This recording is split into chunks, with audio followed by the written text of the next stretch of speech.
আসসালামু আলাইকুম ওয়া রাহমাতুল্লাহি ওয়া বারাকাতুহু। আলহামদুলিল্লাহি নাহমাদুহু ওয়া নাস্তাঈনুহু ওয়া নাস্তাগফিরুহু ওয়া নু'মিনু বিহি ওয়া নাতাওয়াক্কালু আলাইহি ওয়া নাউযু বিল্লাহি মিন শুরুরি আনফুসিনা ওয়া মিন সাইয়্যাতি আমালিনা মান ইয়াহদিহিল্লাহু ফালা মুদিল্লা লাহু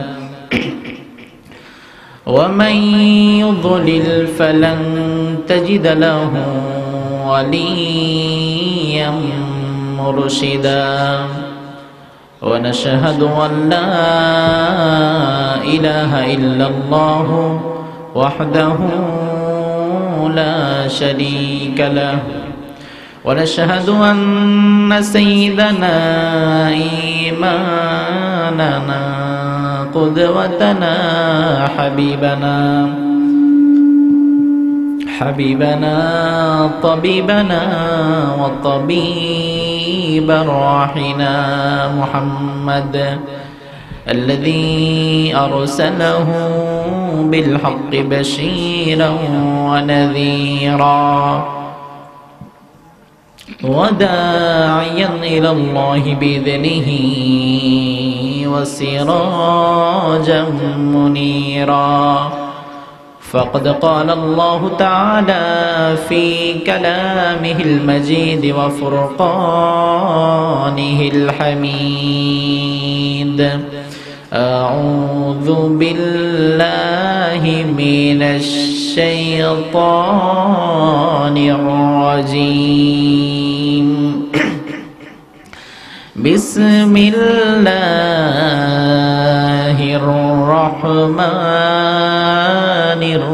الرحيم إن الله وملائكته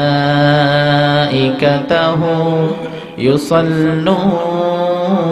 على النبي يا أيها الذين آمنوا صلوا عليه وسلموا تسليما اللهم صل على محمد وعلى آل محمد كما صليت على إبراهيم وعلى آل إبراهيم إنك حميد مجيد اللهم بارك على محمد وعلى آل محمد كما باركت على إبراهيم وعلى آل إبراهيم إنك حميد مجيد সকল প্রশংসার একমাত্র মালিককে সবাই বলেন সে আল্লাহর জন্য প্রশংসা করছি আমরা পড়ছি আলহামদুলিল্লাহ সবাই পড়েন আল্লাহু আকবার كبيرا والحمد لله كثيرا سبحان الله بكرة وأصيلا প্রশংসা করলাম কার খুশি না বেজার একটু খুশির সাথে বলেন তো আলহামদুলিল্লাহ জীবনের সবখানে প্রশংসা করতে হবে কার মসজিদে আসার সময় মসজিদ থেকে যাওয়ার সময় কোনো কিছু খাওয়ার সময় মানুষের হক মারার সময় আল্লাহর প্রশংসা করবেন কোন গোলামের হক নষ্ট করার সময় আল্লাহর প্রশংসা করা যায় সবার হক ঠিক মতো আদায় করতে বলেছেন কে আল্লাহ তাআলা এজন্য সকল ভালো কাজে আমরা প্রশংসা করতে হবে কার প্রশংসা করলে আল্লাহ তাআলা নিয়ামত বাড়িয়ে দেয় না কমায় দেয় সবাই বলেন বাড়িয়ে দেয় কি পরিমাণ বাড়িয়ে দেয় আল্লাহ তাআলা বলছেন লা ইন শাকারতুম লাযিদান্নাকুম ওয়া লা ইন কাফারতুম মিন আযাবি লাশাদীদ যদি তোমরা আমি আল্লাহ তাআলার প্রশংসা করো শুকরিয়া আদায় করো আমি আল্লাহ তাআলা তোমাদেরকে যত নিয়ামত দিয়েছি সব নিয়ামতগুলো আমি আল্লাহ তাআলা আরো দ্বিগুণকে দ্বিগুণ বাড়িয়ে দেব সুবহানাল্লাহ বাসায় গিয়ে আরো আস্তে কোন সুবহানাল্লাহ ঠান্ডা বেশি লাগছে? আর শুকরিয়া যদি আদায় না করো, আমি আল্লাহ তাআলা যে নিয়ামত দিয়েছি, হাত দিয়েছি, পা দিয়েছি, দেখবার জন্য চোখ দিয়েছি, কথা বলার জন্য মুখ দিয়েছি, শক্তি দিয়েছি, শুকরিয়া যদি আদায় না করো, প্রশংসা যদি না করো, এসব আবার ছিনিয়ে নিতে পারেন কে? চিৎকার করে বলেন। এজন্য আমরা সব সময় প্রশংসা করব কার? দিনে প্রশংসা কার? রাতের বেলায় কার? নামাজের সময় কার? মসজিদে প্রশংসা চলে কার? আবার সমাজে সেই আল্লাহর প্রশংসা আছে না নাই? আল্লাহর প্রশংসা করলে নিয়ামত বাড়িয়ে দিবেন কে? আর যদি প্রশংসা না করা হয়, যে নিয়ামত দিয়েছেন সেই নিয়ামতগুলো আবার ছিনিয়ে নিয়ে যেতে পারেন কে? বনি ইসরাইলের নবী ছিলেন সাইয়েদনা মূসা আলাইহিস সালাম। তিনি খুব রাগী ছিলেন। হাদিসের বর্ণনা এসেছে এত রাগী নবী ছিলেন, তিনি যখন রাগ করতেন, তিরমিজির বর্ণনা, তার মাথার চুলগুলো পাগড়ি ভেদ করে দাঁড়িয়ে যেত। আল্লাহু আকবার। সাইয়েদনা মূসা আলাইহিস সালাম রাস্তা দিয়ে যাচ্ছিলেন, একজন বুড়ির সঙ্গে পথিমধ্যে দেখা হয়ে গেল। বুড়ি বলল, মূসা কোথায় যাচ্ছ তুমি? মূসা আলাইহিস সালাম বললেন, আমি আমার মাওলা আমার আল্লাহর সঙ্গে কথা বলতে যাচ্ছি। কার সঙ্গে? কার সঙ্গে কথা? আহারে, এটা ছিল তার স্পেশালিটি। প্রত্যেক নবীর এক একটা স্পেশালিটি ছিল, গুণ ছিল। মূসা আলাইহিস সালামের স্পেশালিটি ছিল তিনি আল্লাহর সঙ্গে সরাসরি কথা বলতে পারতেন। সুবহানাল্লাহ। আপনারা পারেন? আমি পারি? উনি বোধহয় পারে। পারে কেউ? কেউ পারে না। আল্লাহ বলেন, ও মূসা ওয়া কাল্লামাল্লাহু মূসা তাকলিমা, আমি আল্লাহ স্বয়ং মূসার সঙ্গে কথা বলেছি। সুবহানাল্লাহ। তো তিনি যাচ্ছিলেন, বুড়ি ডেকে বললেন, মূসা কোথায় যাচ্ছ? বলে, আমি আল্লাহ তাআলার সঙ্গে কথা বলতে যাচ্ছি। আচ্ছা, আমি তো খুব গরিব বুড়ি, 3 বেলা খেতে পারি না, 2 বেলা খেয়ে পরে বেঁচে আছি, পরনে ভালো একটা কাপড় নাই, এরপরে থাকার জন্য ভালো একটা বাড়ি নাই। তুমি যেহেতু আল্লাহ তাআলার সঙ্গে কথা বলতে যাচ্ছ, তুমি তোমার আল্লাহকে জিজ্ঞেস করবে আমার ভাগ্যটা চেঞ্জ হবে কি করলে। এত দুঃখ দুর্দশা এত কষ্টে আমি আর থাকতে পারছি না, আমার জীবনে কি সুদিন কখনো ফিরে আসবে না? তুমি আল্লাহ তাআলার কাছে একটু জিজ্ঞেস করবে, আর কি করলে আমার সুদিন ফিরে আসবে জিজ্ঞেস করবে। বুড়ি কাকে বলছেন? সবাই বলেন। মূসা আলাইহিস সালামকে। মূসা আলাইহিস সালাম যাচ্ছিলেন, আল্লাহর দরবারে চলে গেলেন, আল্লাহর সঙ্গে ওহীর কথাবার্তা শেষ করলেন। যাওয়ার সময় আল্লাহকে বললেন, আল্লাহ, আসার সময় একজন বুড়ির সঙ্গে আমার কথা হয়েছে, বুড়ি খুব গরিব মানুষ। ওই বুড়ি জিজ্ঞেস করেছে, সে অনেক গরিব মহিলা, খাওয়ার জন্য ভালো কোনো খাবার নাই, পরনের জন্য ভালো কোনো জামা কাপড় নাই, থাকার জন্য ভালো কোনো বাসস্থান নাই। বুড়ি জিজ্ঞেস করেছে, বুড়ি কি আমল করলে তুমি তার ভাগ্যকে ফিরিয়ে দিবে, তাকে অনেক টাকা পয়সা দিবে, তার জন্য ভালো খাবারের ব্যবস্থা করবে, তার একটা ভালো বাড়ির অ্যারেঞ্জমেন্ট করবে, কি করলে বুড়ি এই সৌভাগ্যগুলো লাভ করতে পারবে? আল্লাহ বললেন, মূসা বুড়ির কাছে গিয়ে বলো, বুড়ি যেন সকাল সন্ধ্যা জিকির করবে কার? তাসবিহ পাঠ করবে কার? প্রশংসা করবে কার? এই 3টা কাজ করতে বলবা। মূসা আলাইহিস সালাম বললেন, আচ্ছা ঠিক আছে। মূসা আলাইহিস সালাম আবার আসছিলেন, পথিমধ্যে বুড়ি আছে না নাই? কথা বলেন না কেন? এবার বুড়ি ডাক দিয়ে বলে, ও মূসা, বলে যাও, আল্লাহর সঙ্গে তো কথা বলে এসেছো, এবার আল্লাহ তাআলা আমার ব্যাপারে কি বললেন, আমি কি করলে সৌভাগ্যগুলো অর্জন করতে পারবো, আমার ভাগ্য কি করে ফিরবে? এবার মূসা আলাইহিস সালাম বললেন, আল্লাহ তাআলা বলেছেন তুমি সকাল সন্ধ্যা জিকির করবা কার? তাসবিহ পাঠ করবা কার? আর আল্লাহ তাআলা তোমাকে যে নিয়ামত দিয়েছেন সেজন্য সব সময় শুকরিয়া করতে হবে কার? এবার বুড়ি বলল, মূসা তুমি ফিরে যাও। যাও মিয়া, খাইতেই পারি না ঠিক মতো, পরনের ভালো একটা কাপড়ই নাই, থাকার জন্য ভালো একটা বাড়ি নাই, সারা রাত মশায় কামড়ায় ঘুমাইতে পারি না, এর মধ্যে আবার তোমার আল্লাহর প্রশংসা করুন না? এই প্রশংসা আমি করতে পারবো না, আল্লাহ শুকরিয়াও করতে পারবো না। নাউজুবিল্লাহ বলেন। এই বলে মূসা আলাইহিস সালাম খুব রাগী মানুষ। মূসা আলাইহিস সালাম চিন্তা করলেন, এখন আমার মাথায় রাগ উঠে গিয়েছে, আমি যদি বুড়ির কাছে আরো কিছুক্ষণ বসে থাকি, আমার হাত বুড়ির গালের মধ্যে চলে যাবে, আমি তাড়াতাড়ি এই জায়গা থেকে চলে যাই। মূসা আলাইহিস সালাম কোনো কথা বললেন না, চলে গেলেন। এদিক দিয়ে পরের দিন মূসা আলাইহিস সালাম আবার এই রাস্তা দিয়ে যাচ্ছিলেন, যাওয়ার সময় দেখলেন যেই বাড়িতে বুড়ি থাকতো সেই বাড়িটা আর নাই। রাত্রেবেলা এক ঝড় এসে বাড়িটাকে তছনছ করে দিয়ে চলে গিয়েছে। এবার মূসা আলাইহিস সালাম চিন্তা করলেন বুড়ির কি খবর, বুড়ির কাছে একটু যাই, বুড়ির খবরটা জেনে আসি। মূসা আলাইহিস সালাম তার বুড়ির ভাঙা বাড়ির পেছনে গেলেন, গিয়ে দেখলেন ওই বুড়ি আর জীবিত নাই, বুড়িও মরে পড়ে আছে। বুড়ির লাশটা কুকুর বেড়াল ছিঁড়ে ছিঁড়ে খাচ্ছে। মূসা আলাইহিস সালাম আল্লাহর দরবারে বললেন, আল্লাহ এই বুড়িটা তো গতকাল অবধি ভালো ছিল, দুমুঠো খেয়ে পরে বেঁচে ছিল, তার জন্য অ্যাটলিস্ট থাকার একটা ঘর ছিল। আজকে কি এমন গজবের কারণে এই বুড়ির জীবনে তো আর কিছুই নাই, সব চলে গিয়েছে। আল্লাহ বলে, মূসা ওই বুড়ি মহিলা হয়তোবা তাকে আমি একটু নিয়ামত কম দিয়েছিলাম, কিন্তু দুনিয়াতে সে বেঁচে ছিল। এই বুড়ির যে অনেক খারাপ অবস্থায় দুনিয়াতে আমার অনেক মাখলুকাত ছিল, আমার ওই মাখলুকাত গুলো আমার নাফরমানি করে নাই, তারা আমি মাওলার জিকিরের মধ্যে মাশগুল ছিল। ও মূসা, বুড়িকে বলেছিলাম বুড়ি যেন আমার জিকির করে, আমার তাসবিহ পাঠ করে, আমার প্রশংসা আদায় করে, আমার শুকরিয়া আদায় করে। ওই বুড়ি যদি একবার আমার শুকরিয়া আদায়ের আলহামদুলিল্লাহ পড়তো, বুড়িকে আমি জামানার সবচেয়ে ধনী মহিলা বানিয়ে দিতাম। আরো আস্তে কোন সুবহানাল্লাহ।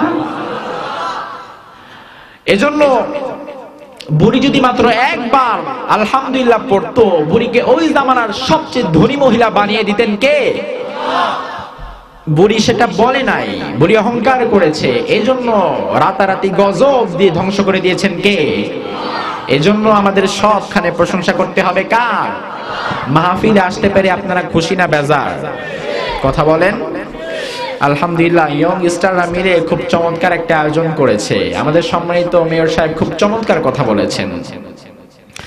পশ্চিম কড়াইঘোনা ফুটন্ত গোলাপ ইসলামী একতা তরুণ সংগঠনের উদ্যোগে ঐতিহাসিক তৃতীয় সিরাতুন নবী সাল্লাল্লাহু আলাইহি ওয়াসাল্লাম মাহফিল, এখানে সভাপতি হিসাবে ছিলেন মাওলানা মনজুরুল আলম সাহেব খতিব, কাহারিয়া ঘোনা শিকদারপাড়া জামে মসজিদ। প্রধান অতিথি জনাব আলমগীর চৌধুরী, মেয়র চকরিয়া পৌরসভা। এরপরে বিশেষ অতিথি হিসাবে আছেন জামাল উদ্দিন সাহেব, এরপরে আরো আছেন জনাব ফরকানুল ইসলাম তিতো সাহেব। প্রধান বক্তা আপনারা আমাকে রেখেছেন, যদিও হয়তো আমি এটার যোগ্য নই, আমার চেয়ে অনেক ভালো ভালো আলেম কথা বলে গিয়েছেন। এরপরে আমাকে প্রধান আলোচক রেখেছেন। আমার আগে প্রধান বক্তা হিসেবে কথা বলেছেন মাওলানা আব্দুর রহিম কক্সবাজার। যে কথাগুলো বলেছেন আল্লাহ সব কথাগুলো আমাদের আমল করার তৌফিক দান করুক, বলেন আমিন। আরো কথা বলেছেন আশরাফুল মুস্তাফা বিন নূরি, মাওলানা জাফর আলম হামিদি। এছাড়াও মেয়র সাহেব সহ এই মাইকে এই মঞ্চে যারাই কথা বলেছেন কোরআন এবং সুন্নাহর ভিত্তিতে দ্বীনের জন্য, একটা পিসফুল সোসাইটি গঠন করার জন্য, একটা সুন্দর সমাজ গঠনের লক্ষ্যে সবার কথাগুলো যেন আমরা মেনে চলতে পারি, আল্লাহ তৌফিক দান করুক, বলেন আমিন। আর আস্তে কোন আমিন। এই যে ইয়ং স্টাররা মিলে, যুবকেরা মিলে আজকের মাহফিলে যারা আছে অর্গানাইজিং কমিটিতে, দেখেন 18 বছর 20 বছর 22 বছরের যুবক। আপনারাই জানেন মেয়র সাহেব বলেছেন এই কেন্দ্রিক ইয়ং স্টাররা এই সমাজে তাফসীরুল কোরআন মাহফিলের আয়োজন খুব কমই করে থাকে। তারা এখন ড্রাগস এডিক্টেড, ইয়াবা বাবা গাঁজা মদের আড্ডায় তাদের আছে না নাই? কথা বলেন। এই যে সমাজ থেকে ইয়াবা মুছে যাক, গাঁজা চলে যাক, ইয়াবা বাবা গাঁজা হিরোইন ফেন্সিডিল সব চলে যাক, এই রকমের একটা সুন্দর সমাজ গঠনের লক্ষ্যে মেয়র সেই স্বপ্ন দেখেন কি দেখেন না? আপনারা দেখেন না? আমি দেখি না? সবার মনে এই স্বপ্ন আছে না নাই? কিন্তু এই স্বপ্ন পূরণ করতে হলে কি লাগবে বলেন তো? কি লাগবে? কথা বলেন না কেন? কি লাগবে? আল্লাহর কোরআন ছাড়া জীবনে কোনোদিন দুনিয়ার কোথাও পিসফুল সোসাইটি গঠন করা সম্ভব নয়।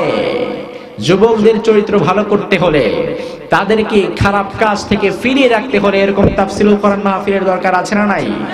কথা বলেন। আজকে আমাদের যুব সমাজ নষ্ট হয়ে যাচ্ছে, ধ্বংস হয়ে যাচ্ছে। তারা এখন বিভিন্ন বেহুদা কাজে টাইম ওয়েস্ট করছে। এসব কাজ থেকে ফিরাতে হলে আল্লাহর কোরআন ছাড়া বিকল্প আর কোনো কিছু নাই। আজকের যুব সমাজ ফেসবুক এডিক্টেড হয়ে যাচ্ছে। শুধু গাঁজাইয়া বা বাবা না, ফেসবুকও কিন্তু একটা নেশা। আপনি বলবেন হুজুর ফেসবুক তো খায় না, শুধু খাইলেই নেশা হয় না। যেই জিনিসের প্রতি বেটাইমে টাইম বেটাইম নাই, যে কোনো সময় আপনার মন যেই জিনিসের প্রতি বেশি টানে সেটাই তো নেশা। সেটা কি? নেশা। এখনকার যুবকেরা ঘুম থেকে উঠে আগে পাশে মোবাইল খোঁজে, মোবাইল কোথায় এনে ডাটা ওপেন করে আগে ফেসবুকে ঢুকে লগ ইন করে, এরপরে পোস্ট চেক করে, আছে না নাই? যদি একদিন যদি ফেসবুকে না ঢুকতে পারে, অনেক যুবকের মনই খারাপ হয়ে যায়, মুড অফ হয়ে যায়, ঠিক না ভাই? ঠিক। আপনাদের এখানে আছে না নাই? আমার মায়েরা বোনেরা যারা প্রজেক্টর দিয়ে আমাদের প্রোগ্রামগুলো দেখতে পাচ্ছেন এবং রেকর্ড হচ্ছে, যারা পরবর্তীতে রেকর্ডগুলো শুনতে পাবেন, এই কথাগুলো বিশেষ করে আপনাদের জন্য, কারণ ইসলামটা জানা আপনাদের জন্য খুব বেশি জরুরি। আল্লাহর হাবিব সাল্লাল্লাহু আলাইহি ওয়াসাল্লাম বলেছেন, মেয়েদের জন্য জান্নাতে যাওয়া ইটস ভেরি ইজি ওয়ে। পুরুষের জন্য যতটা কঠিন, মেয়েদের জন্য ততটা কঠিন নয়। তাদের জন্য জান্নাতে যাওয়া অনেক সহজ করে দিয়েছেন কে? 4টা কাজ করলে আল্লাহ তাআলা 8টা দরজা তাদের জন্য খুলে দিবেন। সুবহানাল্লাহ। আল্লাহর হাবিব বলেছেন, আল মারাতু ইযা সাল্লাত খামসাহা ওয়া সামাত শাহরাহা ওয়া হাফিজাত ফুরুজাহা ওয়া আতাআত বালাহা ফালতাদখুল মিন আইয়াবওয়াবিল জান্নাতি শাআত। ও আমার নারী উম্মতেরা, শোনো শোনো, এই দুনিয়ায় তোমরা যদি শুধুমাত্র 4টা কাজ করো, কয়টা? কথা বলেন। শুধুমাত্র যদি 4টা কাজ তোমরা এই দুনিয়ায় বসে করো, 1 নাম্বার যদি তোমরা 5 ওয়াক্ত নামাজ আদায় করো, 2 নাম্বার যদি তোমরা রমাদান মাসের ফরজ রোজাগুলো ঠিক মতো রাখো, 3 নাম্বার হচ্ছে নিজের প্রাইভেট পার্টসের হেফাজত করো, 4 নাম্বার হচ্ছে নিজের স্বামীর আনুগত্য করে চলো, স্বামীর নাফরমানি কখনো করো না। এই 4টা কাজ যদি দুনিয়ার মধ্যে কোনো নারী করে, কিয়ামতের ময়দানে জান্নাতের 8টা দরজা তার জন্য খুলে দিবেন কে? খুব সহজ না? কথা বলেন না কেন? সহজ না কঠিন? কাজ কয়টা? কাজ কয়টা? জান্নাত কয়টা? কথা বলেন। একটা না, জান্নাত কয়টা? 8টা দরজাই খুলে দেওয়া যাবে, যে কোনো দরজা দিয়ে সে প্রবেশ করতে পারে। সুবহানাল্লাহ। এজন্য আমাদের মায়েদের মডেল মা খাদিজাতুল কুবরা, মা ফাতেমা, এরা হচ্ছে মডেল। মায়েদের মডেল ছাড়াই মাহবুব নয়। 35 লাখ টাকা ওয়েস্ট করে ব্রেস্ট ইমপ্লান্ট করিয়েছে, যেটাকে ইসলাম টোটালি হারাম করেছেন। এজন্য মায়েদের মডেল হচ্ছে, মায়েদেরকে বেশি বেশি মা আয়েশা, খাদিজা, ফাতেমার মতো নারীদের জীবনী, মহিয়সী নারীদের জীবনী পড়ার দরকার আছে না নাই? আল্লাহ কবুল করুক, বলেন আমিন। আমরা একটা কিতাব থেকে কথা বলবো, সবাই বলেন তো সেই কিতাবটার নাম কি? আরো আস্তে, আরো আস্তে। কোরআন। দেখছেন, আস্তে বললে জোরে হয়, এটা বাংলাদেশের নিয়ম। উল্টা পথে মানুষ চলে বেশি, উল্টা কথার এফেক্ট বেশি। আলহামদুলিল্লাহ, খুব অল্প সময় আলোচনা করব। পাশে 2 গুরুত্বপূর্ণ ব্যক্তি বসে আছেন, তারাও ব্যস্ত মানুষ, আপনারাও অনেক কাজে ব্যস্ত থাকেন আলহামদুলিল্লাহ। এবং আমি অনেক দূর থেকে এসেছি, লং টাইম কথা তো বলাই যাবে না, যেহেতু শীতটা আমারও খুব বেশি ধরেছে। আপনারা যদি একটু সাউন্ড করেন, আমার সাথে কোঅপারেট করেন, কথা বলেন, তবে হয়তো আমি কথাগুলো শেয়ার করতে পারবো। নয়তো আমি একাই কথা বলে গেলাম, বক বক বক পড়ে গেলাম, আপনারা ঘুপটি মেরে বসে থাকলেন, একটু পরে ঘুমায় এখানে পড়ে গেলেন, আমার আলোচনা আর হবে না। আমিও ঘুমাবো, মেয়ের সাহেবও ঘুমাবে। আপনারা কথা বলবেন তো? কোরআন থেকে আমরা কথা বলবো। কোরআনুল কারীম এই নামটা আমাদের কাছে খুব পরিচিত, ঠিক না ভাই? ঠিক। এই কিতাবের অনেকগুলো নাম। মুফাসসিরিনে কেরামদের মতে এই কিতাবটা এত গুরুত্বপূর্ণ যে তার নাম শুধু কোরআন নয়, এই কিতাবের মোট 100-এরও বেশি নাম রয়েছে। সুবহানাল্লাহ বললেন না? কয়শো নাম? তো 100-এরও বেশি নাম তো আপনাদেরকে বলা এখন ইম্পসিবল, এটা তো বলা যাবে না। আপনাদেরকে এখন জাস্ট 5টা নাম বলবো, যে 5টা নাম খুব ফেমাস। প্রথম নাম হচ্ছে কোরআন। প্রথম নাম কি? সবাই বলেন। কোরআনের অর্থ হচ্ছে যে কিতাবটা সবচেয়ে বেশি পড়া হয়। পৃথিবীর এমন কোন দেশ নাই যে দেশে কোরআন নাই, কোরআন পড়া হয় না। সুবহানাল্লাহ পড়েন। বাংলাদেশে কোরআন আছে না নাই? ইন্ডিয়াতে বোধহয় নাই, আমেরিকাতে নাই, নিউ ইয়র্ক সিটিতে আছে না নাই? আলহামদুলিল্লাহ, সবখানে কোরআন আছে না নাই? এই কোরআন আমরা সবখানে পড়ি কি পড়ি না? সবখানে আমরা কোরআন পড়ি। 5 ওয়াক্ত নামাজে কোরআন পড়ার দরকার আছে না নাই? কোরআন পড়া ছাড়া আপনি যদি কোনো নামাজ পড়েন, যে নামাজে কোরআনের কোনো সূরা নাই, সেই নামাজ কি কবুল হবে? হবে? এজন্য আমার প্রিয় ভাইরা, বাংলাদেশে কোরআন পড়া হয়। বাংলাদেশে যখন দিন তখন আমেরিকায় রাত, আবার আমেরিকায় যখন দিন তখন বাংলাদেশে রাত। গোটা পৃথিবীর এই যে ঘুরছে ঘূর্ণায়মান চক্রের মধ্য দিয়ে গোটা পৃথিবী ব্যাপী সব সময় 24 আওয়ার্স কোরআনের তেলাওয়াত আছে না নাই? আহা, কি কিতাব! দুনিয়াতে এমন একটা কিতাব আপনি পাবেন না যেটা এত বেশি পড়া হয়। কোরআনের মতো এত বেশি পড়া হয় 24 ঘন্টা, এরকম দুনিয়াতে আর কোনো কিতাব আছে? এই কোরআনের হাফেজ ছাড়া বিশ্বব্যাপী আছে না নাই? পৃথিবীর অন্য কোন কিতাবের একজন হাফেজ আপনি দেখাতে পারবেন? ফার্স্ট টু লাস্ট দাড়ি কমা সহ মুখস্থ করে দিয়েছে, এরকম পৃথিবীর অন্য কোন ধর্মগ্রন্থ নয়, একমাত্র কোরআন। যে কোরআনের হাফেজ লক্ষ লক্ষ কোটি কোটি হাফেজ দুনিয়াতে আছে না নাই? আহা, এটা হচ্ছে কোরআনের প্রথম নাম। কোরআনের প্রথম নাম হচ্ছে কোরআন। প্রথম নাম কি? এবার দ্বিতীয় নাম্বার নাম শোনেন। দ্বিতীয় নাম্বারে আল্লাহ বললেন গোলাম কোরআনুল কারীমের আরেকটা নাম শোনো, তাবারাকাল্লাযী নাযালাল ফুরকানা আলা আবদিহি লিয়াকুনা লিল আলামিনা নাযীরা। এই কোরআনের দ্বিতীয় নাম হচ্ছে ফুরকান। দ্বিতীয় নাম কি? ফুরকান মানে হচ্ছে যেটা সত্য এবং মিথ্যার মাঝে পার্থক্য করে দেয়, তার নামই হচ্ছে ফুরকান। কোরআন দিয়ে সত্যকে চেনা যায়, কোনটা হক আর কোনটা বাতিল সেটা কোরআন পড়লেই আপনাকে বুঝিয়ে দিবেন কে? আপনারা হকের সাথে থাকবেন না বাতিলের সাথে থাকবেন? কথা বলেন। বাতিলের সাথে? হকের সাথে আমাদেরকে থাকতে হবে। হকের সাথে থাকার জন্য বলেছেন কে? আবার হকের সঙ্গে থাকলে আমাদের বিজয় দান করবেন কে? আল্লাহ বলে গোলাম ওয়াকুল জাআল হাক্কু ওয়া যাহাকাল বাতিল ইন্নাল বাতিলা কানা যাহুকা। সত্য যখন চলে আসবে বাতিলরা পালিয়ে যাবে, এই জন্য সত্যের সঙ্গে থাকার দরকার আছে না নাই? কথা বলেন। এই কোরআনের তৃতীয় নাম হচ্ছে কিতাব। তৃতীয় নাম কি? আল্লাহ রাব্বুল আলামিন কোরআনুল কারীমে বললেন কিতাবুন আনজালনাহু ইলাইকা লিতুখরিজান নাস মিনায-যুলুমাতি ইলান নূর বিইذনি রাব্বিহিম ইলা সিরাতিল আজিজিল হামিদ। সুবহানাল্লাহ। ও গোলাম শোনো শোনো, এমন একটা কিতাব আমি আল্লাহ তোমাদের দিয়েছি, যে কিতাব আমি আল্লাহ এই জন্য দিয়েছি, এই কিতাবে দিয়ে আমি আমার জাহান্নামী গোলামদেরকে জান্নাতি বানিয়ে দেব। এই কিতাব দিয়ে আমি আমার বিপদগামী গোলামদেরকে সুপথে ফিরিয়ে আনবো। এই কিতাব দিয়ে আমি আমার অন্ধকারে থাকা মানুষগুলোকে আলোর পথে ফিরিয়ে আনবো। এই কিতাব দিয়ে আমি আমার বামপন্থী গোলারে ভালো ডানপন্থী বানিয়ে দেব। এই জন্য কোরআন যারা পড়বে, কোরআন যারা বুঝবে, কোরআন যারা মানবে, তাদেরকে আমার বাম থেকে ভালো করে দিবেন কে? এই জন্য কোরআন পড়ার দরকার আছে না নাই? কথা বলেন। দিনে পড়বেন না রাতে পড়বেন? হ্যাঁ, কেউ দিনে কেউ রাতে, এভাবে নাকি সব সময়? কথা বলেন। এই জন্য আল্লাহ বললেন গোলাম শোনো শোনো, কোরআনটাকে ওয়ারাত্তিলিল কুরআন তারতিলা।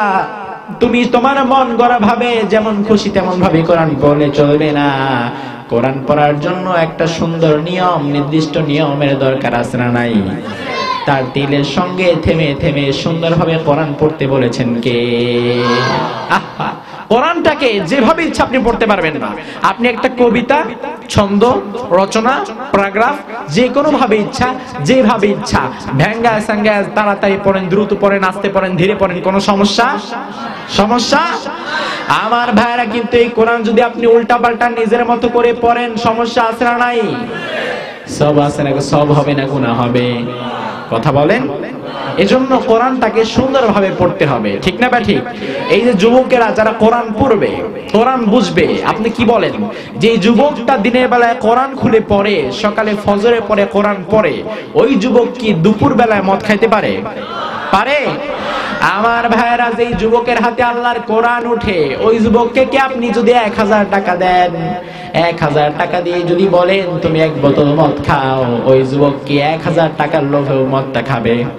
খাবে? কারণ সকালবেলায় কি পড়েছে? কি পড়েছে? তার বিবেক তাকে বাধা দিবে। সকালবেলায় তুমি কোরআন পড়েছো, দুপুর বেলায় তুমি মদের গ্লাস হাতে নিতে পারো না, কারণ যেই কোরআন তুমি সকালবেলায় পড়েছো, সেই কোরআনের মধ্যে মদকে হারাম বলে ঘোষণা করে দিয়েছেন কে? এজন্য সব সময় কোরআন পড়ার দরকার আছে না নাই? আল কোরআনের প্রথম বাণী পড়ো, আল হাদিসে নবীর আদেশ পড়ো। আল কোরআনের প্রথম বাণী পড়ো, আল হাদিসে নবীর আদেশ পড়ো। পড়ে পড়ে শেখো, শিখে শিখে তুমি তোমার সোনার জীবন গড়ো। এজন্য কোরআন পড়লে সোনার জীবন, সুন্দর জীবন সবাইকে গড়ার তৌফিক দান করবেন কে?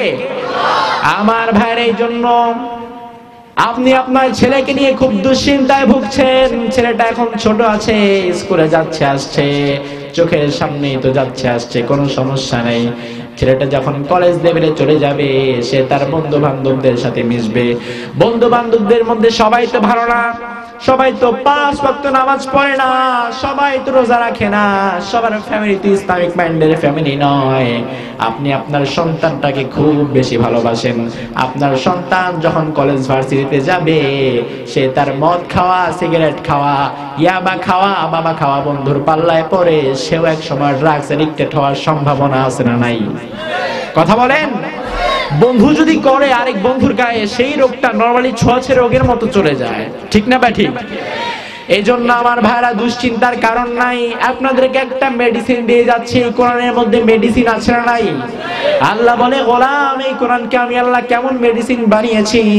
ওয়া নুনাজ্জিলু মিনাল কুরআনি মা হুয়া শিফাউ ওয়া রাহমাতুল লিল মুমিনিন ওয়া লা ইয়াজিদুল যালিমিনা ইল্লা খাসারা।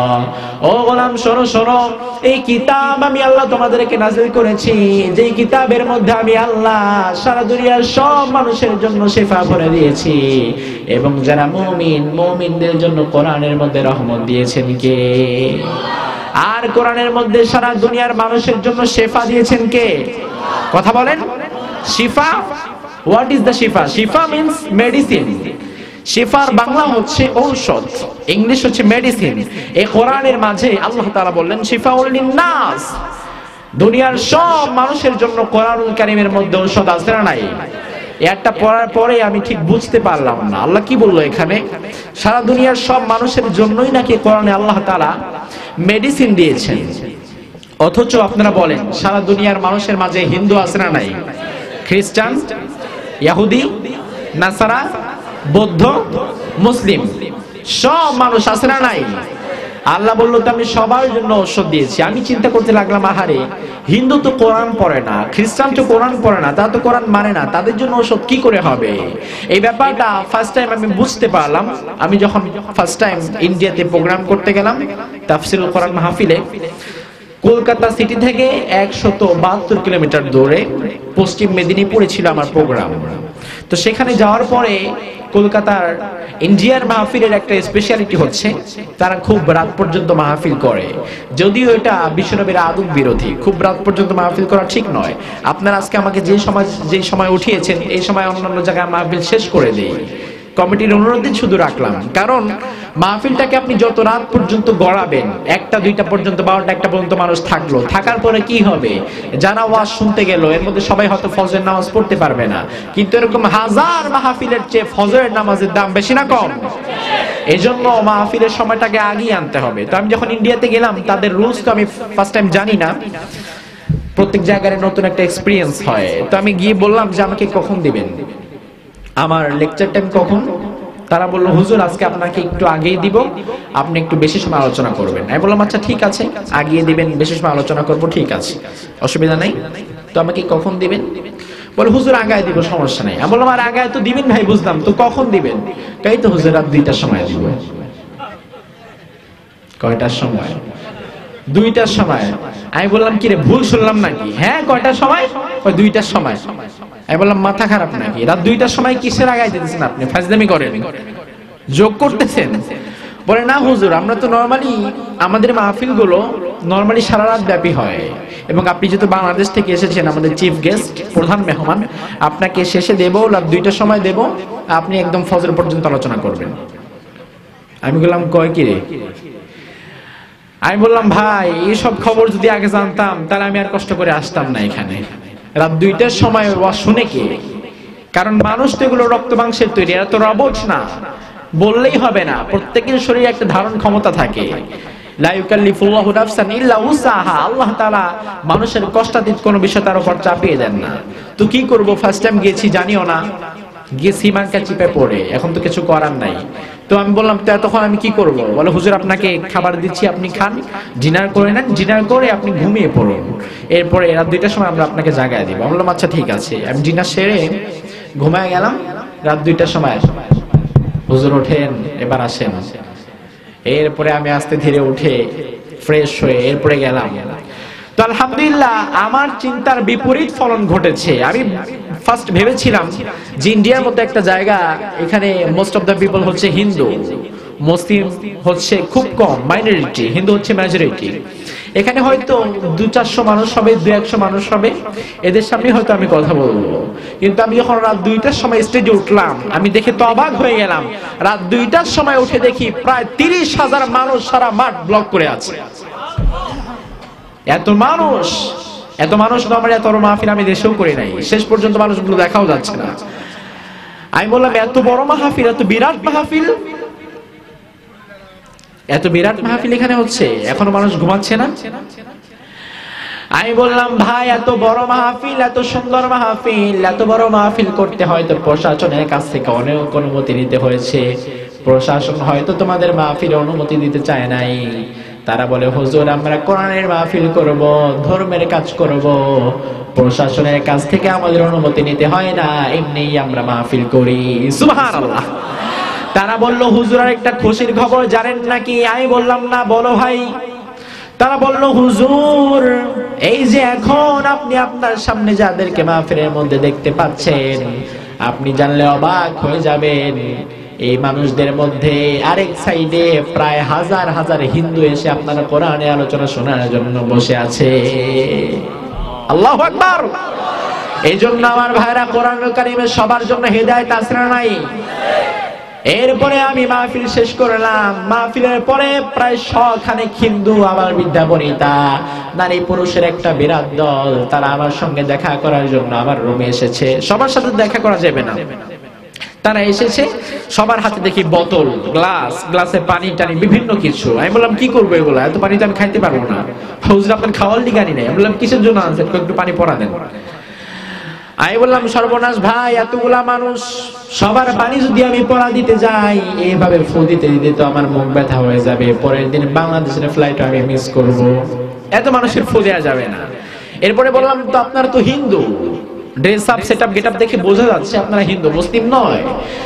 আর আমি যখন ফু দেব গ্লাসে, আপনারা বলেন, আমি যখন আমার কাছে আপনারা আসছেন বোতল নিয়ে, এসে বলেন হুজুর ফু দেন, আমি যখন গ্লাস পরে ফু দেব, আমি কি আল্লাহর কোরআন পরে ফু দেব নাকি গীতা, রামায়ণ, মহাভারত এগুলো পরে ফু দেব? কথা বলেন।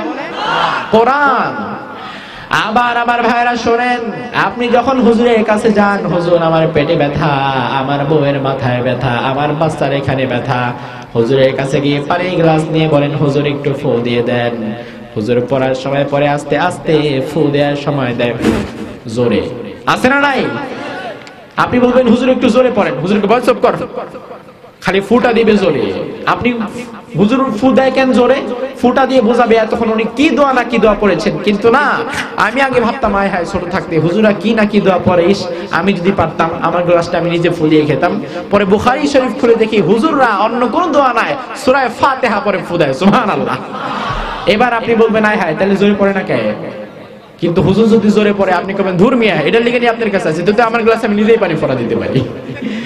এই জন্য আমার ভাইরা, আপনার গ্লাসে আপনি নিজে পানি পরে ফু দিবেন, আপনি নিজে সূরা ফাতিহা পড়বেন, নিজের গ্লাসটাই নিজে আপনি ফু দিয়ে দিবেন।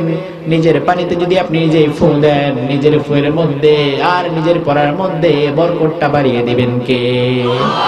আমার ভাইরা, বিশ্বনবীর আঙ্গুলের মধ্যে বল্লা পোকা কামড় দিল। বল্লা পোকা এখানে আছে না নাই? চিনেন না? কামড় দিলে ব্যথা লাগে না? বিশ্বনবীর হাতে কামড় দিল। আল্লাহর হাবিব মা আয়েশাকে ডেকে বললেন, আয়েশা তুমি একটু পানি গরম করো, পানির মধ্যে একটু লবণ দিয়ে তুমি পানিটা গরম করে নিয়ে আসো। মা আয়েশা মাঝরাতে উঠে পানির মধ্যে লবণ দিয়ে পানি গরম করে আনলেন। আল্লাহর হাবিব আঙ্গুলের মধ্যে পানিটা ঢাললেন আর সূরা ফাতিহা পড়ে ফু দিলেন। আমার ভাইরা, সূরা ফাতিহার মধ্যে আয়াত আছে কয়টা? কথা বলেন, জানেন না? কয়টা? যারা জানে তারা সন্দেহ, 7টা কম না 8টা কম না, কইলে যদি আবার বিপদে পড়ে ভুল হয়, এর চেয়ে চুপ করে বসে থাকি। আমার ভাইরা, সূরা ফাতিহার মধ্যে আয়াত আছে 7টা। কয়টা? আল্লাহর হাবিব আঙ্গুলের মধ্যে পানি ঢাললেন, 7টা আয়াত পরে আঙ্গুলের মধ্যে ফু দিলেন, 7টা আয়াত পড়া শেষ, পানি ঢালাও শেষ, বিশ্বনবীর আঙ্গুলের ব্যথাও আল্লাহ শেষ করে দিয়েছেন। সুবহানাল্লাহ। এজন্য আপনি যখন কোনো ব্যথা বেদনা উঠবেন, সূরা ফাতিহা পড়ে নিজের গ্লাসে ফু দিয়ে খাবেন, সেটা কি কবুল করবেন কে? তবে বরকতের জন্য হুজুরের কাছে যেতে পারেন, তাতে কোনো সমস্যা।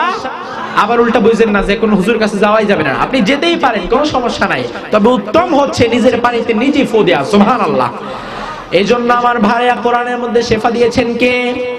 আমি ওই হিন্দুদেরকে বললাম, আমি যদি তোমাদের পানির গ্লাসে ফু দেই, আমি তো গীতা রামায়ণ মহাভারত কিছুই পড়বো না, আমি তো আল্লাহর কোরআন পড়ে ফু দেব। তোমরা তো হিন্দু, তোমরা তো আল্লাহর কোরআন মানো না, আমি আল্লাহর কোরআন পড়ে ফুল দিলে তোমাদের কি লাভ হবে?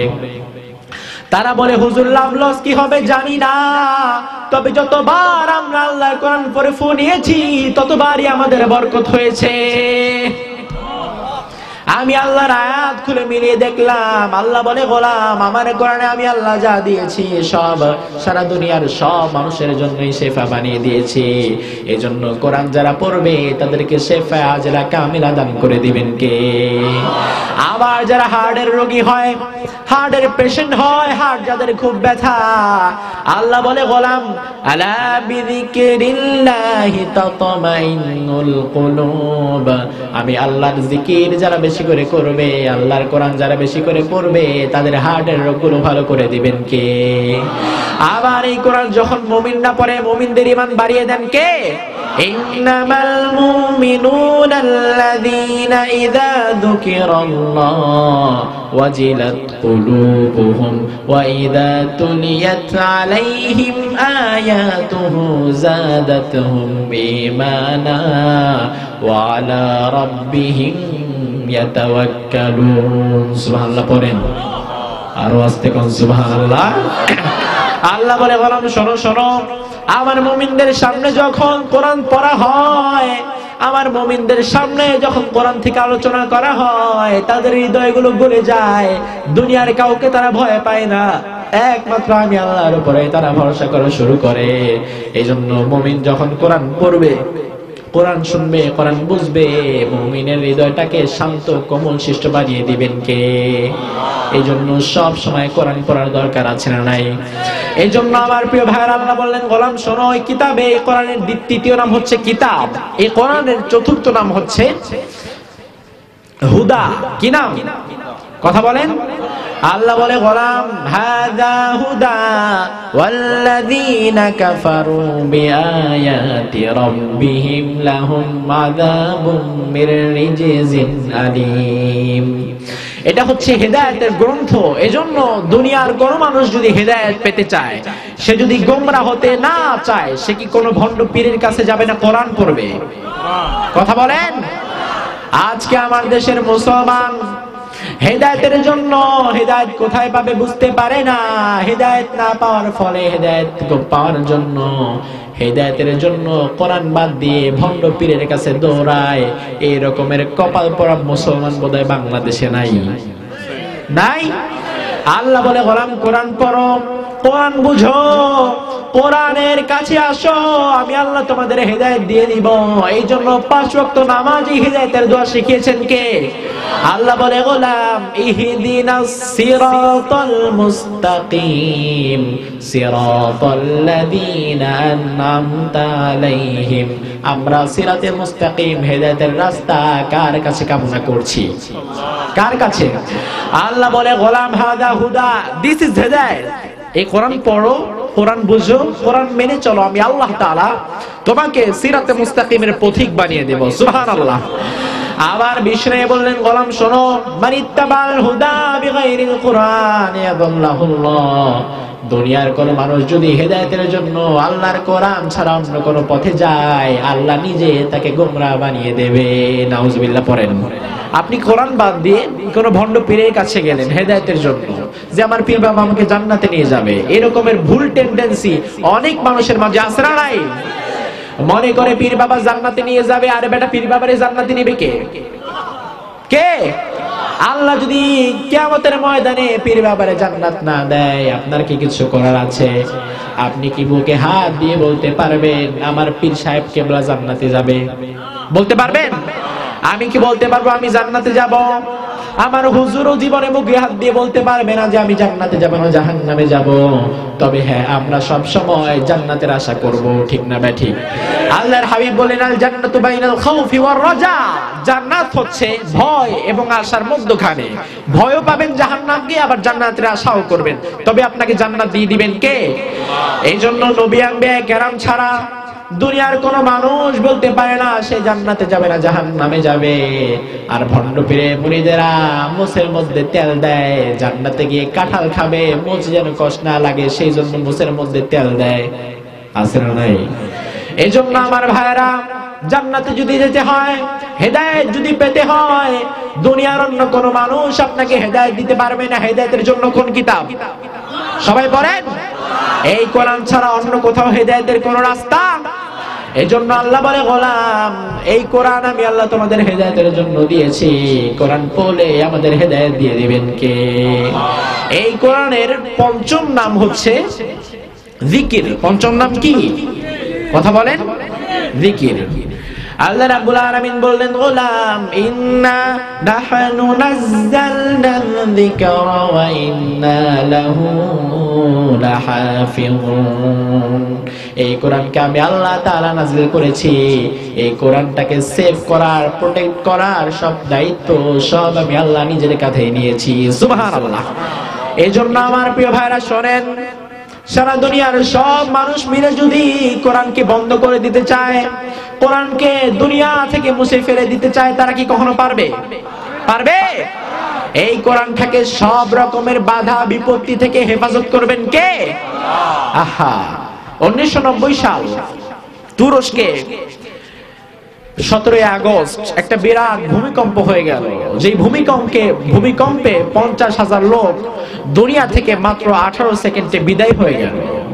1990 সাল 17 আগস্ট দিনটি ছিল তুরস্কের নেভাল ডে। সেদিন 50 জন আমেরিকান কর্নেল, 50 জন রাশিয়ান কর্নেল, এরকম বিভিন্ন দেশের কর্নেল, জেনারেল, তাদেরকে একত্রিত করে সমুদ্র সৈকতের পাশে বিরাট একটা হল রুমে তারা এনজয় করছিল, মজ মাস্তি করছিল। সেখানে নাচ হবে, গান হবে, অশ্লীলতা হবে, ড্রিঙ্কস হবে, সারা পার্টি হবে। এর মাঝে একজন কর্নেল হঠাৎ করে একজন লোককে ডাকলো, ক্যাপ্টেনকে ডেকে বলল, ক্যাপ্টেন তুমি একটা আল্লাহর কোরআন নিয়ে আসো। এখন আপনারা বলেন, ওই নাচ গানের অনুষ্ঠানে যেখানে অর্ধনগ্ন উলঙ্গে মেয়েরা নাচে, যেখানে মদ খাওয়া হয়, জিনা করা হয় প্রকাশ্যে, ওই পরিবেশে কি আল্লাহ তাআলার কোরআন মানায়? মানায়? আমার ভাইরা, কোরআনটা যেন তেন কিতাব নয়। আপনি আপনার ঘরের যেখানে ইচ্ছা সেখানে কোরআন রাখতে পারবেন না। কোরআনকে আমরা মানুষের এত বেশি ভালোবাসি, কোরআনকে আমরা আমাদের সবচেয়ে মর্যাদাপূর্ণ স্থানে রেখে দেই। এর জন্য আমরা সবার উচিতে আমরা কোরআনটাকে রেখে দেই, যেন কোনো ইহানত না হয়। আবার আপনি যখন কোরআন পড়তে যাবেন, ওযু ছাড়া কোরআন পড়া যায় না। কোরআন পড়ার জন্য ওযু করার দরকার আছে না নাই? আপনি যখনই কোরআন পড়তে যাবেন, কোরআন বলে দিবে লা ইয়ামাসসুহু ইল্লাল মুতাহহারুন। খবরদার, অপবিত্র অবস্থায় ওযু ছাড়া আমাকে তুমি টাচ করতে পারবা? পারবা? Don't touch me without ablution.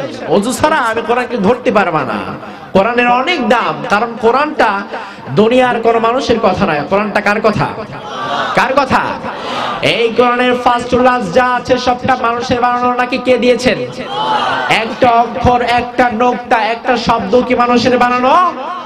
আমরা বললাম আল্লাহ বিশ্বনবী যে 23 বছর আমাদের জন্য কোরআনের যা যা বলেছেন, বিশ্বনবীকে এগুলো বানিয়ে বানিয়ে বলেছেন নাকি আপনি বলে দিয়েছেন? আল্লাহ বলে, গোলাম আমার নবী জীবনে কোনোদিন বানিয়ে কোনো কথা বলে নাই। আমার নবী যখন যা বলেছেন সব আমি আল্লাহ আমার নবীকে ওহীর মাধ্যমে বলিয়ে দিয়েছি। সুবহানাল্লাহ। আমরা বললাম আল্লাহ বলে দেন। আল্লাহ বলছেন, ওয়া মা ইয়ানতিকু আনিল হাওয়া ইন হুয়া ইল্লা ওয়াহয়ুন ইউহা। আমার নবী তার জীবনে কোনোদিন বানিয়ে পার্সোনাল ওয়েজ থেকে কিছুই বলে নাই। আমার নবী যা বলেছেন সব আমি আল্লাহই করে দিয়েছি। আল্লাহু আকবার। এজন্য কোরআনটা কার কথা? যেন তেন জায়গায় কোরআন রাখা যাবে? সে বলল কোরআন নিয়ে আসো। ক্যাপ্টেন ভয় পেয়ে গেল, কিন্তু কিছু করার নাই, তার আদেশ পালন করতেই হবে। সে একটা কোরআন নিয়ে আসলো, এনে বলল আচ্ছা তুমি সূরা আল হিজর বের করো। ক্যাপ্টেন বের করলো। এরপরে আমি একটু আগে আপনাদের সামনে যে আয়াতটা তেলাওয়াত করলাম, ক্যাপ্টেনকে বলল আয়াতটা এখন তেলাওয়াত করো। ইন্না নাহনু নাযালনা যিকরা ওয়া ইন্না লাহু লাহাফিযুন। এটা তেলাওয়াত করে শোনায় দাও। ঠিক আছে, শুনিয়ে দেওয়া হলো। আচ্ছা অর্থ কি? এটা অর্থ বলো। অর্থ হচ্ছে এই কোরআনটাকে আমি আল্লাহ তাআলা নাযিল করেছি এবং এটাকে সংরক্ষণের দায়িত্ব আল্লাহ তাআলার। এবার ওই কর্নেল বলল আচ্ছা এটাই তো অর্থ, তাই না? এবার দাও কোরআনটা আমার হাতে দাও। কোরআনটা নিয়ে ক্যাপ্টেন একটার পরে একটা কোরআনুল কারীমের পৃষ্ঠাগুলোকে একটার পরে একটা টেনে টেনে ছিঁড়তে লাগলো। নাউজুবিল্লাহ বললেন না? ছিঁড়ছে আর বলছে আজকে আল্লাহ কি করে কোরআনকে হেফাজত করে এই ব্যাপারটা আমি দেখবো, আমার খুব দেখার ইচ্ছা। পৃষ্ঠাগুলো ছিল, এক বোতল মদ পাকায় ফেললো, ফেলে ওই মদের উপরে কোরআনুল কারীমের পৃষ্ঠা ছিঁড়ে ছিঁড়ে ছিটিয়ে দিল। মেয়েরা যেখানে নাচানাচি করছে, ডান্সরত মেয়েদের গায়ের মধ্যে কোরআনুল কারীমের পৃষ্ঠাগুলো ছিঁড়ে ছিঁড়ে মারতে লাগলো। আর বলতে লাগলো আল্লাহ কোথায়? What is God? I want to see him. আল্লাহ কোথায়? আমি এখন তাকে দেখতে চাই। কি করে আল্লাহ তাআলা কোরআনকে হেফাজত করবে? এবার আপনারা জবাব দেন। এই কোরআনকে হেফাজত করার দায়িত্ব, এই কোরআনকে হেফাজত করার শক্তি আমার আল্লাহর আছে না নাই? এমন সময় বিরাট করে একটা ভূকম্পন সৃষ্টি হলো। আকাশ কমলা রং ধারণ করলো, জমিন প্রকম্পিত হলো। ওই ক্যাপ্টেন বলল আমি দৌড়িয়ে বের হয়ে গেলাম। এই দৃশ্য আমি আর দেখতে পাচ্ছিলাম না। আমার মনে হচ্ছিল আল্লাহ তাআলার গজব তো এখনই চলে আসবে।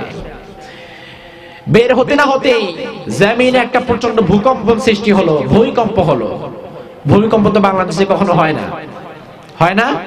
আপনারা তো সমুদ্রের পাশে থাকেন, কক্সবাজারের মানুষ, আপনারা এটা খুব বেশি টের পান। 18 সেকেন্ডের একটা ভূমিকম্পের মাধ্যমে আল্লাহ তাআলা বিরাট হল রুমে থাকা 50,000 মানুষকে 18 সেকেন্ডের মধ্যে সাগরের 50,000 ফিট নিচে দাবিয়ে দিলেন। আল্লাহু আকবার। ক্ষমতা কার? ক্ষমতা কার?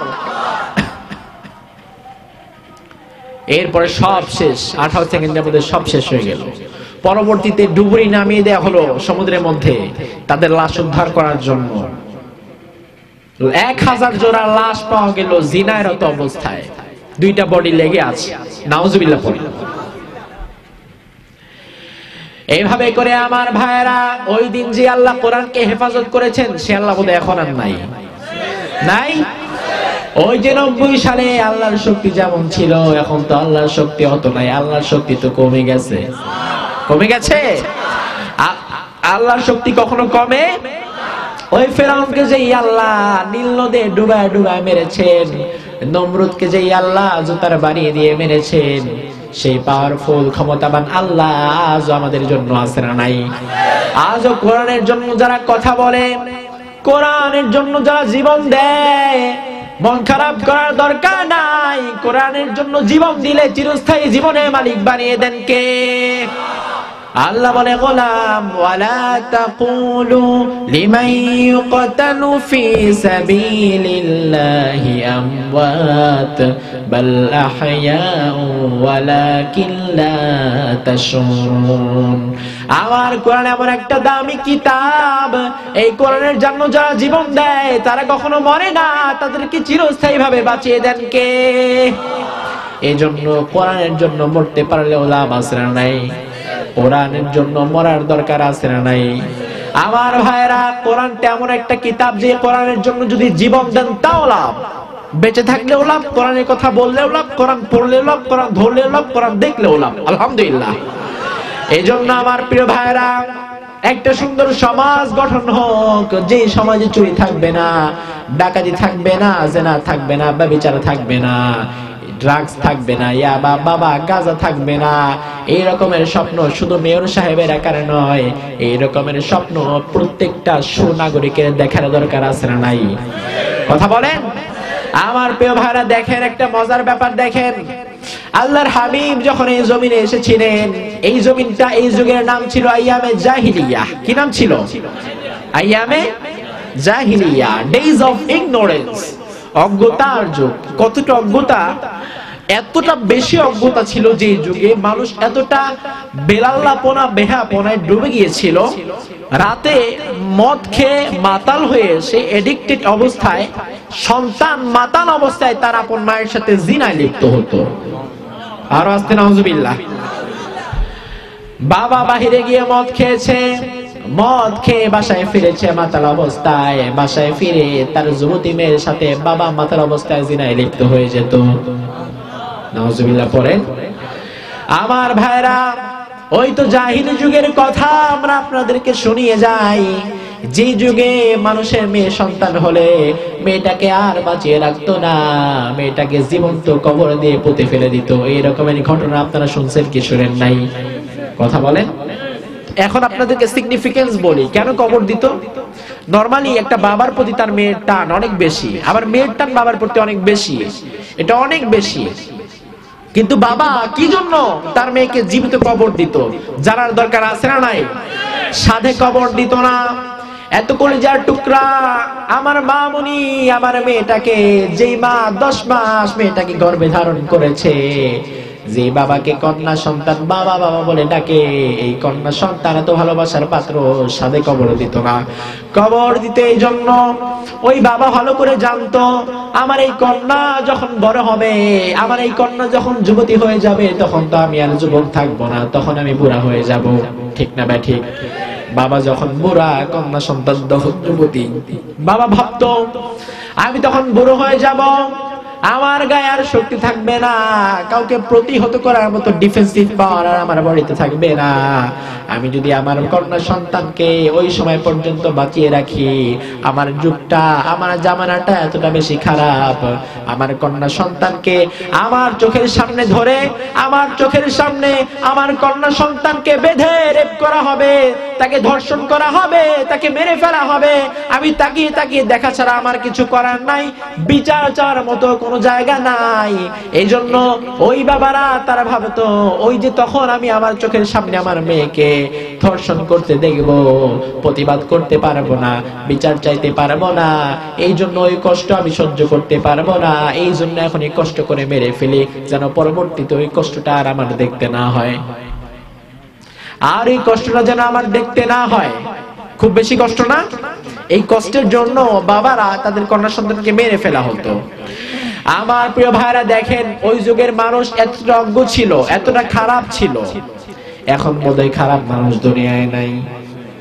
কথা কর না কেন? নাই নাকি সব ফেরেশতা? ওই যুগে যেমন রেপ হতো, ওই যুগে যেমন ধর্ষণ হতো, আজ আমাদের যুগে আমাদের সমাজে সেসব আছে না নাই? ওই যুগে যেমন মদ ছিল, ওই যুগে যেমন নেশা জাতীয় দ্রব্য ছিল, আজ আমাদের সমাজে, আজ আমাদের দেশে নেশা জাতীয় দ্রব্য আছে না নাই? আল্লাহর হাবিবকে আল্লাহ তখন পাঠালেন, আল্লাহ বলেন, ও নবী, ওয়াদাইয়ান ইলাল্লাহি বিইযনিহি ওয়া সিরাজাম মুনীরা, ইন্না আরসালনাকা শাহিদাও ওয়া মুবাশশিরাও ওয়া নাযীরা ওয়া দা'iয়ান ইলাল্লাহি বিইযনিহি ওয়া সিরাজাম মুনীরা। আল্লাহ রাব্বুল আলামিন বিশ্বনবীকে পাঠালেন, পাঠিয়ে বিশ্বনবীকে আল্লাহ আলো বানিয়ে পাঠালেন, চিরাগ বানিয়ে পাঠালেন। বিশ্বনবীকে আল্লাহ এমন একটা আলো বানিয়ে পাঠালেন, বিশ্বনবীর আলোর মাধ্যমে গোটা জাহালাতের সব অন্ধকার সব আল্লাহ দূর করে দিলেন। সুবহানাল্লাহ পড়েন। জাহালাতের সব অন্ধকারকে আল্লাহ তাআলা বিশ্বনবীর মাধ্যমে চিরতরে দূর করে দিলেন। আল্লাহু আকবার। তবে আমার ভাইয়ের একটা মজার ব্যাপার লক্ষ্য করেন, আল্লাহর হাবিবের বয়স 17। কত? কথা বলেন। এই যে আজকে যারা কোরআন কারীমের তাফসীরে অ্যারেঞ্জমেন্ট করেছে, ম্যাক্সিমাম ছেলে বয়স দেখবেন 17, 18, 20, 20, 22 এরকমের বয়স। বিশ্বনবী যখন 17 বয়স, তখন তিনি একটা দল গঠন করলেন, সেটার নাম দিলেন হিলফুল ফুজুল। সেই দলটি গঠন করে তার দলের কর্মসূচি হচ্ছে, আমাদের পুরা মক্কা নগরী থেকে আমরা জেনা ব্যভিচার, হত্যাযজ্ঞ, ডাকাত, চুরি ডাকাতি ইত্যাদি খারাপ যে কাজগুলো আছে, এই কাজগুলো আমরা আমাদের মক্কা থেকে, মক্কা স্টেট থেকে চিরতরে বিদায় করে দেব। আমাদের এই কর্মসূচি নিয়ে তার দলের কার্যক্রম এগিয়ে গেল। 17 বছর থেকে টানা 40 বছর পর্যন্ত বিশ্বনবীর এই দলের কার্যক্রম চললো।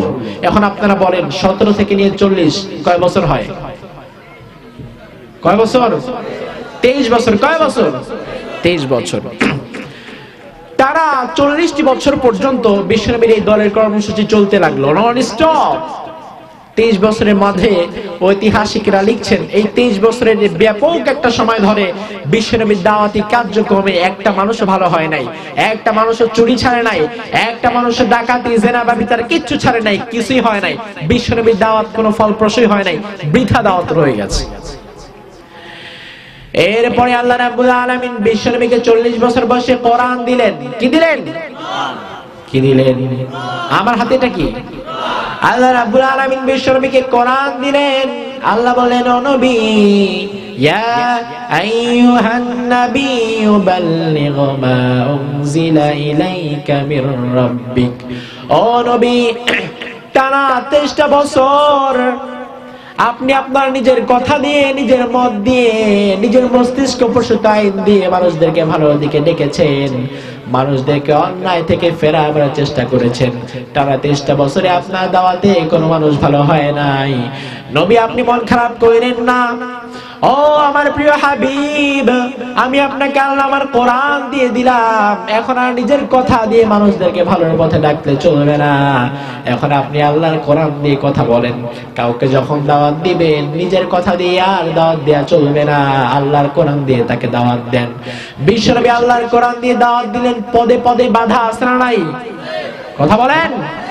ওই যে কোরআনের কথা বলতে গিয়ে বিশ্বনবী যেমন বাধা প্রাপ্ত হয়েছিলেন, আজ যারা কোরআনুল কারীমের হক কথাগুলো মানুষের কাছে বলবে, পদে পদে তাদের জন্য বাধা আছে না নাই?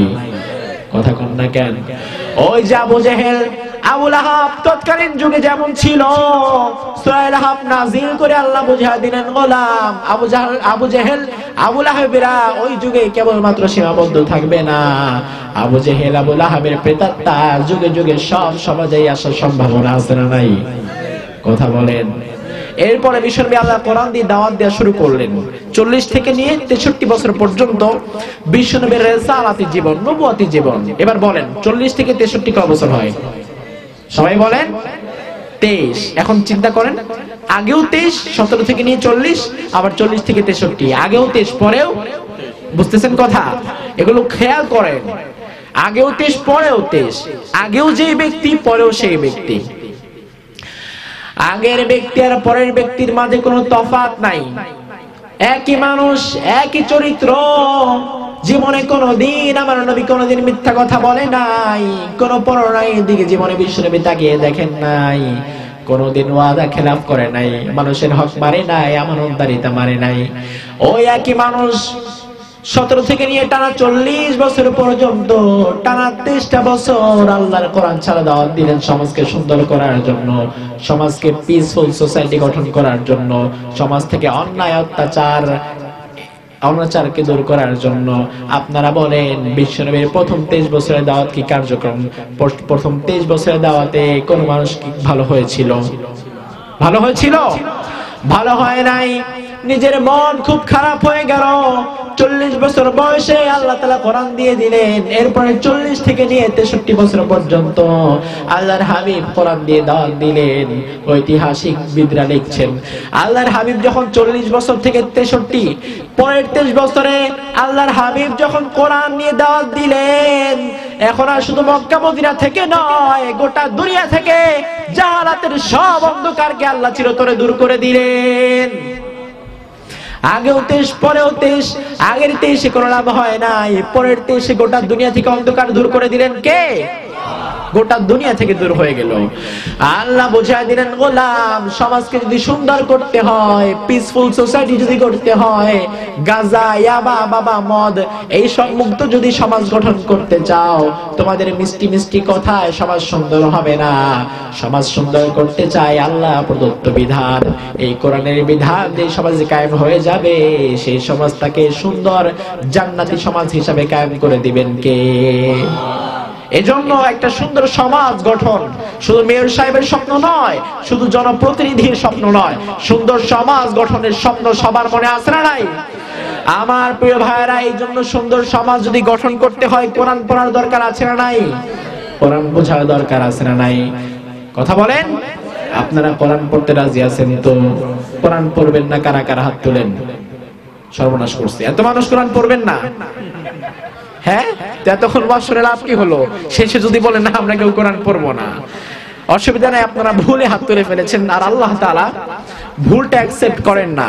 আপনাদের কষ্ট হচ্ছে? আল্লাহ ভুল অ্যাকসেপ্ট করেন না, আল্লাহ বান্দার বাহিরেটা নেন না, আল্লাহ বান্দার হৃদয়টা গ্রহণ করেন। আল্লাহু আকবার। আল্লাহর হাবিব বললেন, ও দুনিয়ার গোলামেরা শোনো শোনো, ইন্নাল্লাহা লা ইয়ানজুরু ইলা সুওয়ারিকুম ওয়ালা আজসামিকুম ওয়ালাকিন ইয়ানজুরু ইলা কুলুবিকুম ওয়া আমালিকুম ওয়া নিয়াতিকুম। এমন একটা আল্লাহ আমরা পেয়েছি, আমাদের আল্লাহ, আমাদের মাওলা মানুষের বাহিরটা দেখে না, তিনি দেখেন মানুষের অন্তর। আল্লাহ কোনদিন আপনার বাহিরটা দেখবেন না, বাহিরের সেটআপ গেটআপ এগুলো আল্লাহ কখনো দেখবেন না। আল্লাহ দেখবেন আপনার হৃদয়। আপনি আপনার হৃদয় দিয়ে যা চাইবেন সেই চাওয়াটাকে কবুল করে নেবেন কে? এজন্য আমার প্রিয় ভাইরা, সমাজকে সুন্দর করতে হলে, যুব সমাজকে নেশা জাতীয় দ্রব্য থেকে ফিরাতে হলে, সমাজটাকে পিসফুল সোসাইটি গঠন করতে হলে অন্য কোনো মতবাদ দিয়ে সমাজ সুন্দর করলে চলবে না, অন্য কোনো মতবাদ দিয়ে সমাজ সুন্দর হবেও না। সমাজকে যদি সুন্দর করতে হয় তাহলে কোন কিতাব পড়তে হবে? সবাই বলেন, কোন কিতাব মানতে হবে? কোন কিতাবের আইন মানতে হবে? এই কোরআন পড়তে রাজি আছেন না নাই? এই কোরআন বুঝতে রাজি আছেন না নাই? এই কোরআন মানতে, এই কোরআনের আইন সমাজে প্রতিষ্ঠা করতে আপনারা রাজি আছেন না নাই? এই সমাজ কোরআনের আইন যদি সমাজে প্রতিষ্ঠা হয়ে যায়, আপনি চান আর না চান, অটোমেটিক্যালি সমাজ থেকে সকল খারাপ দ্রব্য, নেশা জাতীয় সকল দ্রব্য, সমাজ থেকে সকল অন্যায়, অত্যাচার, জুলুম, অনাচার সব দূর করে দিবেন কে? এজন্য প্রিয় ভাইরা আমার, আমরা কোরআন পড়বো। কি পড়বো? কি পড়বো? কোরআন পড়বো। আমরা আমাদের যুব সমাজকে কোরআন এবং সুন্নাহ দিয়ে সাজিয়ে নেব। আমরা আমাদের সমাজকে পিসফুল সোসাইটি গড়ার লক্ষ্যে কোরআনের তালিম দেব।